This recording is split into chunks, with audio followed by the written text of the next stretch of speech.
Hey there, you geeky StarCraft watchers, you. This is Green Man bringing you another StarCraft replay. This is the second in the EgIdra versus Axslav series. We have EgIdra spawning in the, I'm going to say, the 10 o'clock location, and Axslav in the, I'm going to say 4:30, like 4 o'clock, 4:30, maybe 5.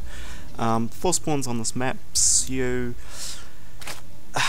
it means that it can be a very cheesy map. Whenever you know where the opposition player is, it's really where you start seeing all-ins. Now, Axslav's probably going to go forward first expand, which means he can cannon out this expansion and cause basically a lot of trouble for EgIdra. So we'll see how EgIdra responds. Obviously, look, I haven't seen the game before. I'm just assuming, because of the spawns, that's what's basically going to happen.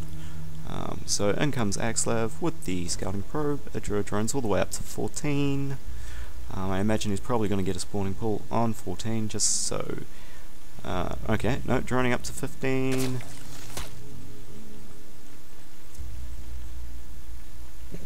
Yeah, throwing down the spawning pool on 15, just because he knows that Axslav's just going to delay this as long as he possibly can.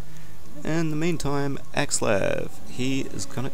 Are you going to go Nexus first? Yeah, it looks like he is going to go Nexus first. Stockpiling quite a lot of men. 2 drones on the way, and dropping down the pylon, which will probably cancel. And that gets near completion. In the meantime, going to the 3rd as well, just delaying this expansion as long as he possibly can. Throwing down another pylon, and then he actually lets that one complete. So, in the meantime, there we go. Nexus. 4 lings out on the way for EgIdra. Cancels this pylon over here, and down goes the 3rd, the natural 3rd, with the lings. Once they knock down the pylon there, then it's going to be another expansion. So he's going to eventually end up with 3 expansions to Axslav's 1, flooding the Overlord in to see what Axslav's doing. I'm pretty sure EgIdra really already knew anyway, and there we go. So, as I said, here comes the 3rd expansion in the natural. Cannon going up for Axslav, gateway going up, I imagine another pylon here, and then a gateway back this way, a cyber core back this way. No, another gateway, just a complete wall off there. Obviously going to stay on 2 base. EgIdra following that probe around, always good to do that, and also checking for proxy pylons. Cancelling the gateway there, and now I imagine that's going to be the cyber core once this gateway completes. And you're going to do it? Come on, there we go. And another pylon there. No, just going to block that off with the probe. EgIdra's 2nd up and running. He's done a bit of a drone split and gone ahead and got some drones over there. This one's almost complete. 5 drones on the way. Both gas on the way at 34. If we have a look at the units, look at that. 24 drones to 31 probes for Axslav. Chrono boosting out a Zealot, which is rallied over here. Obviously that's to take out the rocks. And there we go, starting warp gate research as soon as it possibly can.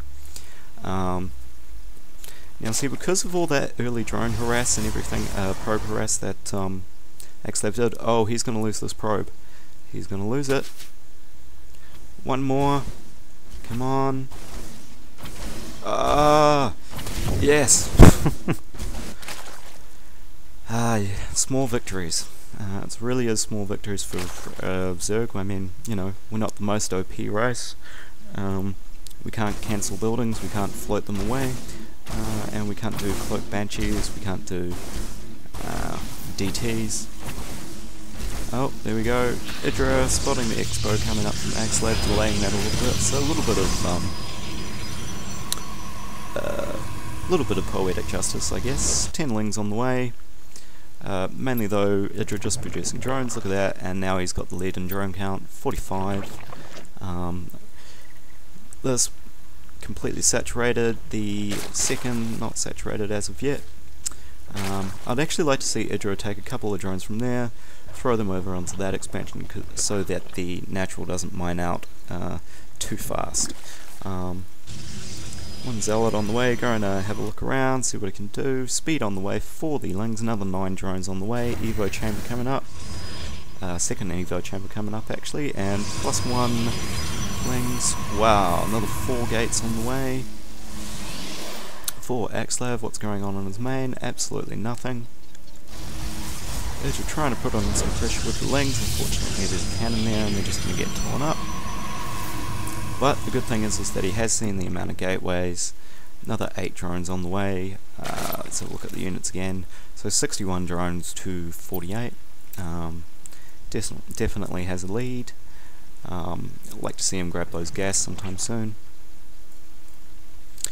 Macro hatch on the way. Taking down the Zealot. Oh, can't quite take down the cannon in time, can he?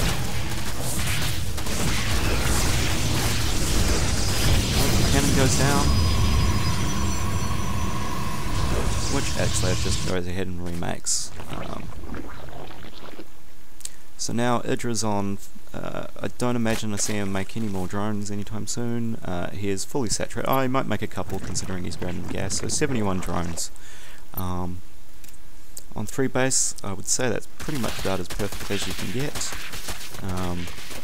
Once he starts grabbing these gas though, yeah, another 5 drones to make up for what he's throwing on gas. And more gas on the way. Level 1 weapons coming out for Axslav. EgIdra now spreading the creep highway, getting that going. Lair finished and up. Just Lings though, as it is right now. No Spire. Oh, okay, so we've got pneumatized carapace and ventral sacs. Alright, so it's going to be Ling drops, which can be effective. I have seen Ling drops be effective, but and Baneling drops I mean be effective, but it's such an all-in strategy that it's really hard to pull off with all the massive amounts of micro that you have to do, and also I mean Banelings in general not that great against Protoss. I mean, with all the force fields, obviously, drop them over the top and hopefully take down the sentries and stalkers. But I mean, if Axslav gets out some High Templar and Psy Storms, well, really not much you can do about it. Another 11 drones on the way for EgIdra. See, I think he's actually over-droning here. Look at that, that's way oversaturated. That's way oversaturated. I mean, I know he's throwing down a 4th, but yeah, I would. He's sending all those drones to the 4th. Okay, yeah. Well, that makes sense. Now, what's going on here? More hallucinated phoenixes coming out. Psy Storm coming up, and level 2 and level 1 armor to level 2 Ling carapace and melee attacks. Infestation pit down halfway through the pasture doing glands upgrade, which is actually going to be really good for the strategy of Baneling drops here. If fungal force, then they can't do anything, and then drop all over them. Not investing in Baneling roll as of yet. Okay, splitting up the overlords. Another 6 gateways coming down.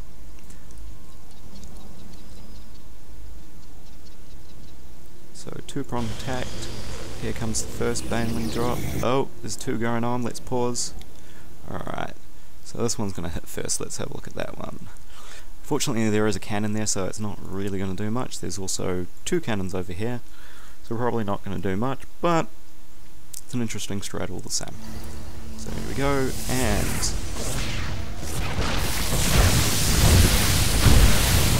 excellent, doing quite a bit of damage there.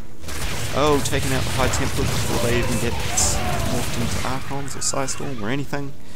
Let's have a look at units lost. So 13 workers lost, 182 over 200 for EgIdra, hallucinated Colossus. Now I'm hoping EgIdra doesn't quit out. I have seen him quit to hallucinated Colossus before, which has really been quite funny. 4 High Templars on the way. There goes that Colossus. Ling Infesta with Bailing Drops. Oh, here we go, and Force Field's coming down again. There we go, Force Fields, and oh, we're going to lose an Infesta, but it does drop down a Fungal, another Fungal. Ling split up, getting rid of the Archons and the Swifters. Overall, pretty good engagement for EgIdra actually, look at that, he's knocked down Axslav supply to 100, Crackling upgrade, plus 3 attack and carapace, great aspire on the way. Stargate transition coming up from Axslav. Where has he got that Stargate? Where have you hidden that? Ah, right there in the back. So Stargate transition and a little scuffle there with the Lings, but nothing much happening. Blocking that expansion, really good. Moving over here to the 4th. Robotics Bay also coming up, as well as Warp Prison, and taking down the big tuners. Big Fungal, there we go. Yeah, Big Fungal, there's no way Axslav can really engage in this area. He has to get out of there, look at that, those shields are really depleted. 141 to 190 as well. 5 Broodlords on the way. See, EgIdra's played this perfectly with this wall, the spine wall here. There's just no way to attack into it with Fungals and Lings, Festas, all that sort of jazz. Until you have the Colossus up, but of course, Broodlords are on the way as well. And another 2 more Corruptors, there we go, 196 to 200.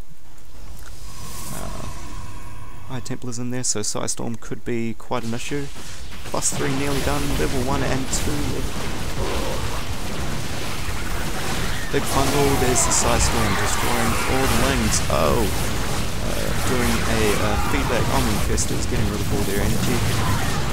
Still no real anti-air now, just 1 Stalker and 1 Archon. Very good trade for EgIdra once again. Which now has 6 Broodlords, another 52 Lings on the way. The Infestors are pretty much out of energy, yeah. But once again, as I said, really good engagement. Axslav just getting his 4th up. EgIdra has been saturated in his 4th for quite a while. Oh, got a Zealot drop. I think there's way too many crawlers there, as well as Queens, but maybe Spawn 4 going down.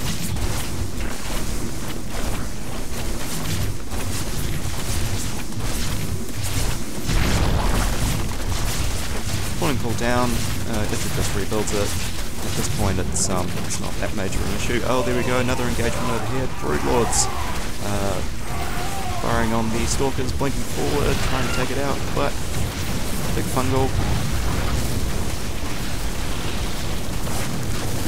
So too many Lings taking out those Zealots. Another Fungal over there, it'll do it, yep. Now EgIdra's pretty much just starving. Axslav out as much as he possibly can, but the Mothership is on the way, and oh, defensive point forward.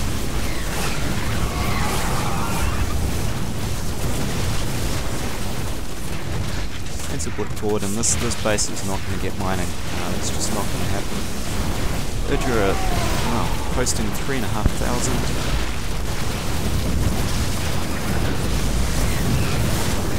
Colossus nearly down. Yep, GG from Axslav. Okay, well, so a lot better game this time from EgIdra. I mean, last game he did the well, if that was the first game or second game, I'm not entirely sure, but I mean, took the third as early as you could, took the fourth as early as you could, got that saturated. He had a very clear strategy the whole game. It was going to be Ling and Fester into Broodlords. The Baneling drops as well, working out pretty well overall. Only killing 14 workers, but when you do that kind of aggressive strategy as Zerg, it does mean that you actually sort of force Protoss to actually make some decisions, which is not normally what they're used to. I mean, normally what they do is they just, you know, turtle up, wait till they get that death ball and then destroy you. But when you play Baneling drops and other things like that, you end up taking a win off them. And now I'm frapsing out, so hope you guys enjoyed the game. We'll bring you some more professional replays very soon, maybe even some of mine if I play anywhere near good this week. This is Green Man, signing out.